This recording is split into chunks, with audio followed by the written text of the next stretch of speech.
Sveiki visapkārt! Šodien mēs parunāsim par tā saucamajiem zodiaka elementiem, jeb stihijām.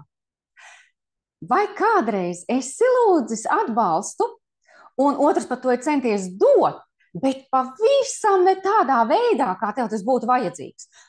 Vai, piemēram, tu gaidi kaut kādu lietišķu risinājumu savai problēmai, bet otrs sāk vienkārši teoretizēt par kaut kādu problēmu. Ja tas tā ir, tad šis video ir domāts tieši tev. Jo kā tad notiek komunikācija? Mēs otram cilvēkam cenšamies sniegt to atbalstu, kādu būtu vēlējušies saņemt paši. Bet šis sniegtais atbalsts, kas turklāt ir sniegts no visas sirds un ar vislabākajiem nolūkiem, nevienmēr saskan ar gaidīto. Un te mums nāk talkā 4 elementi – uguns, zeme, gaiss un ūdens. Ja? Es atceros situāciju, kur stāstīja studenti vienā seminārā. Viņai bija kaut kāda emocionāla kreņķi, un viņa raudāja, un viņai ļoti sāpēja galva. Un tas bija mājās, un mamma nāca prasīt, meitiņ, kas tev kaiš un kas ir noticis. Un viņa sāk stāstīt, kad viņai tik ļoti sāp galva. Un mamma uzreiz aizgāja uz virtuvi, paņēma galvas tableti, glāzi ūdens un atnesa meitai. Un meita bija vienkārši šokā. Kas tas tāds ir?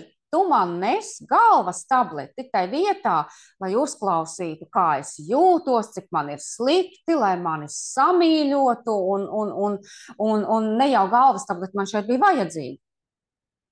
Bet viņi tiešām to stāstīja ar tādu lielu šoka sajūtu.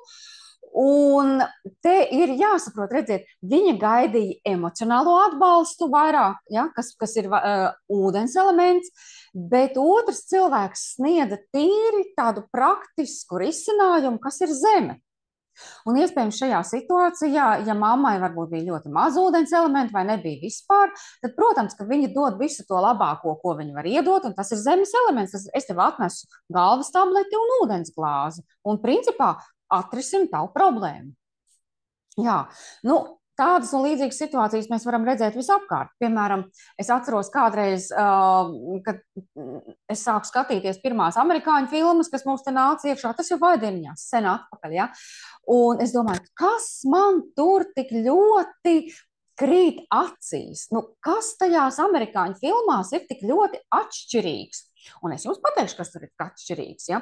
Tur viss cauri vijās tā doma, un pie kā, lai kuru filmu es skatītos, apmēram tā, jūs nevarat tā rīkoties, jo man taču ir jūtas, vai, piemēram, tu nevari tā runāt, ja? Jo es tāpēc jūtos slikti, un tev ir jārunā citādāk, un vispār tev ir jārespektē manas emocijas. Un man tā likās, par to var vispār kādam aizrādīt, ja? Jo, piemēram, man neviens nav prasījis, kā es jūtos, vienkārši ej un dari, kas ir zemes elements. Ja? Un tāpēc man pēkšņi, teiksim, tur, kur ūdens elements bija tik ļoti daudz un manā uztverē ļoti uzkrītoši, tad tas ir tas, kas man krita acīs, jo es pēkšņi redzēju, ka kaut kas ir citādāks. Jā, protams, atkal, ja ūdens elements ir par daudz, tad mēs varam iestrēgt kaut kādās emocionālās situācijās, un līdz tam zemes elementam, kur ir kaut kādi praktiski risinājumi, nemaz nenonākt. Ja? Piemēram, īpaši, ja mums ir zemes trūkuma un daudz ūdens, tad mēs dzīvojam un risinām tās situācijas ar to, kas mums ir, kas mums tai kartē ir dots, vai ne? Bet arī emociju izreaģēšana ir svarīga. Tas nenozīmē, ka mēs tagad emocijas varam atlikt nost, un mēs esam tikai praktiski un lietišķi. Visi šie 4 elementi ir svarīgi. Jautājums, kādās proporcijās viņi mums ir.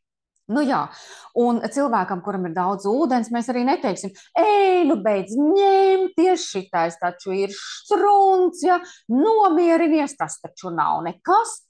Cilvēkam ir svarīgi šīs te emocijas ņemt un izreaģēt un runāt par tām. Tātad te ir šis te ūdens elements, un viņš ir jāliek lietā. Vēl kādas situācijas, ja cita situācija, tātad, piemēram, jūs uzaicināt draudzeni uz pasākumu, un tai vietā, lai viņa vienkārši piekrist ar entuziasmu, ja, ka tur būs forši, jā, protams, ejam, viņa sāk, tā, Nu tā lietišķi jums uzdot jautājums. Cik ilgi būs koncerts, kā mēs uz turieni tiksim, cik maksā biļete, nu un vēl tādus praktiskus lietišķus jautājumus. Savukārt uguns elementam, īpaši, ja daudz uguns, tas var nebūt saprotams. Kā? Tas taču būs foršs pasākums. Tur ar racionalitāti nav nekāda sakara. Ja? Tātad tur būs vienkārši forši. Nāc un ejam, skrienam, lecam. Kāpēc tu prasi, cik maksā biļeti? Mēs taču tur, nezinu, iesim kopā. Lūk, atkal jau kaut kāda nesaprašanās tīri uz tādu tīri elementu proporciju atšķirīgumu, vai, teiksim, kad mēs arī nesaprotam, ko nozīmē uguns elements vai ko nozīmē zemes elements, mēs varam domāt, ka tas otrs, viņš ar mani negrib iet, ko viņš te uzdod tos jautājumus. Un šādas nesaprašanās var tiešām izraisīt kaut kādus nevajadzīgus strīdus un nevajadzīgu atgrūšanos tikai tāpēc, ka mēs nesaprotam līdz galam to vai citu elementu. Jā, nu kāds vēl piemērs? Cits piemērs, piemēram, mammai pārsvarā zeme, bet meitām uguns un gaiss. Un meitas visu laiku dabūja dzirdēt par to, kur jūs tādas modes dāmas man izaugušas, katru dienu vajag kaut ko citu vilkt. Es taču jūs tā neaudzināju. Ja? Mamma bērnus liek tādā stingrā režīmā, kā jau zemes elements, ja? Kad vajag visu režīmā, paredzam, saprotam. Ja? Meitām vajag uguni un gaisu, ja? Tātad iedvesmu un aizrautību, ja? Un kaut ko interesantu. Ja? Nu, un tagad interesanti, ka mamma sūta meitām vitamīnus, ja? Kas arī ir zemes elements, un sūta pa pastu, jo zina, ka meitas jau no pašas nenopirks. Jā. No otras puses, piemēram, gaisa elementa pārbagātība var likt cilvēkam visu laiku dzīvot galvā, ja? Savās domās, kaut kādās teorijās, un atkal līdz praksē nenonāk. Es, piemēram, zinu puisi, kuram ir sešas planētas gaisa zīmē, un, piemēram, pirms krekla gludināšanas viņš izlasa visu teoriju. Ar kādu karstumu gludināt, no kuras puses gludināt, un vēl piezvanīs un pārprasīs, nu kā tad tur bija, respektīvi, vai viņš tur teorētiski pareizi to visu dara. Jā. Tā ka, nu, visādi var būt ar tiem elementiem. Un, lūk, ko man vēl ir teikuši cilvēki, kuriem gaisa elements ir par daudz.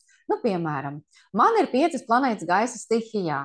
Es esmu tas, kas ar visiem komunicē, labāk runāju, piezvanu nekā rakstu. Kaut gan gaisa elements var arī rakstīt. Ja? Ļoti patīk brīvība, bet arī mēnesis zemes zīmē uzliek rāmjus un liek pildīt solījumus.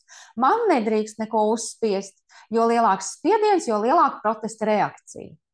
Lūk, cits komentārs par gaisa pārsvaru. Ja? Man nepatīk konflikti un spēju no tiem labi izvairīties. Tomēr, ja paliek garlaicīgi, varu pats tos izprovocēt, lai vienkārši paskatītos, kas notiks. Nu, ne tāpēc, ka tu tā domā, tu tā runā, nu, bet vienkārši, lai ir interesanti. Lūk, tātad šeit es minēju daudzus un dažādus piemērus ar dažādu elementu, kā, teiksim, viens otru varbūt nesaprot un ko gaida un ko grib saņemt un nesaņemt, bet vēlreiz tātad, ja tevi ieinteresē šī tēma, tad es aicinu tevi uz 2 nodarbībām, kurās tu atkarībā no uguns, ūdens, zemes un gaisa dominances vai iztrūkuma, nu vai arī harmonijas uzzināsi. Pirmkārt, mēs skatīsimies pašus elementus, ko viņi nozīmē. Tātad uguns, ūdens, zeme, gaiss, kas tie ir par elementiem, ko viņi dara gan raksturā, kādas ir rakstura galvenās vadlīnijas, kāds ir domāšanas veids, kāds ir ideju ģenerēšanas un secinājumu veids, tas algoritms, ja?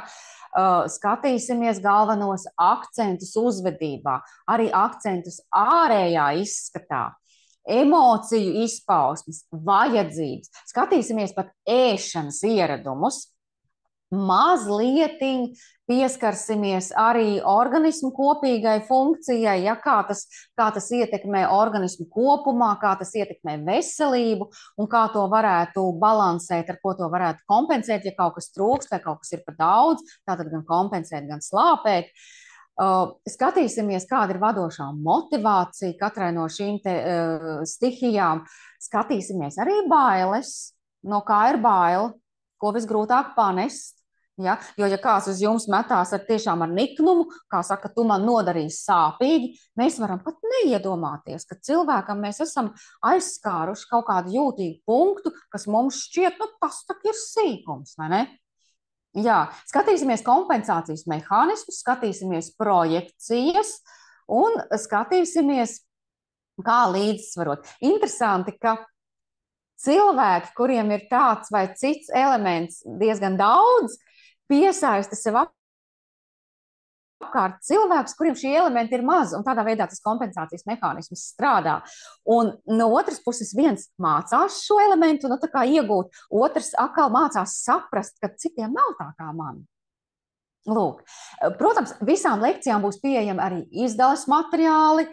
Mēs strādāsim slēgtā Facebook grupā, kurā saglabāsies arī ieraksti. Ieraksti būs pieejami veselu mēnesi vēl pēc pēdējās lekcijas beigšanās. Un kas ir vēl svarīgi, ka jums nav vajadzīgas nekādas priekšzināšanas astroloģijā, jo šie ir pamati. Mēs viņus arī tā kārtīgi un pamatīgi skatīsim veselās 2 nodarbībās. Skatīsim arī jūsu praktiskos piemērus.